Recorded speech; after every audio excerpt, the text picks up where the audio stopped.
Okay, guys, so I'm going to do this problem, and I actually messed this up the first time. I'm glad that I caught it. And I'll talk about what I messed up because I think it's probably a pretty common thing. So they're asking what is the minimum value of that function. So, guys, maybe it's good for us in the future, or because when they're asking about maxes or mins, they're either going to ask you at which values does the min occur, or they're asking for the actual min. So if they're asking for at which values does the min occur, then they're looking for an input value, or in this case it would be an x value. But here, and this is what I messed up. They're asking what is the minimum value. So they're looking for, so they want a y value. All right, so not asking for like the x value at which the min occurs. They're asking for the min itself, which is the y value. All right, so we got to find the critical points, which is where the derivative is 0 or undefined. So f prime of x, I need the product rule. Derivative of x is 1, bring down the natural log, plus, bring down the x. The derivative of the natural log is 1 over x. So this is natural log of x plus 1. That's f prime. And then I got to find out where this is 0. So f prime equals 0 when natural log of x equals negative 1. Because if I set this 0 to equal to 0, then I subtract the 1 over.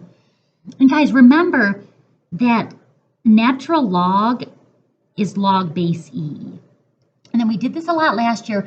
So translating from logarithmic form to exponential form goes like this. E to the negative 1 equals x. So x equals 1 over e. And then, so my mistake was I was looking for this, and I didn't see it, and I was like, oh, there's no minimum value. But this is the x value at which the potential min occurs. Now, from here you've got two options. You could either do an f prime number line and then take points to the left and right of this and plug into the first derivative and see if it's positive or negative. Or a way more efficient way is to do the second derivative test. So if I now take the second derivative of this, f double prime of x equals just 1 over x, and then I plug 1 over e into the second derivative. All right, keep, change, flip, you just get e. That's greater than 0. So if you have f prime equals 0 and f double prime is greater than 0, so you've got a situation, so here's a horizontal tangent, and then this is implying concave up.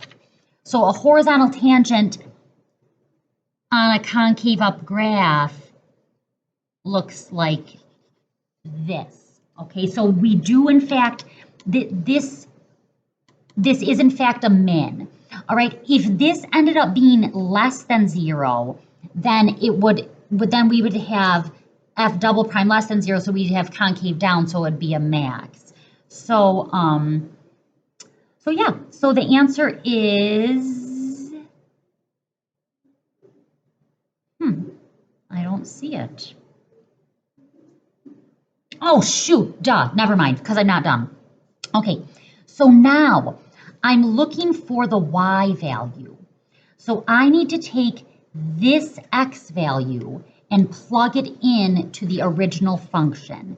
So f of 1 over e equals 1 over e natural log of 1 over e. And 1 over e is e to the negative 1. So this is 1 over e times negative 1, negative 1 over e. Okay, now if you're a little bit rusty on your like exponent rules or log rules, you can type into the survey that you would like more practice or something, and I could provide that for you.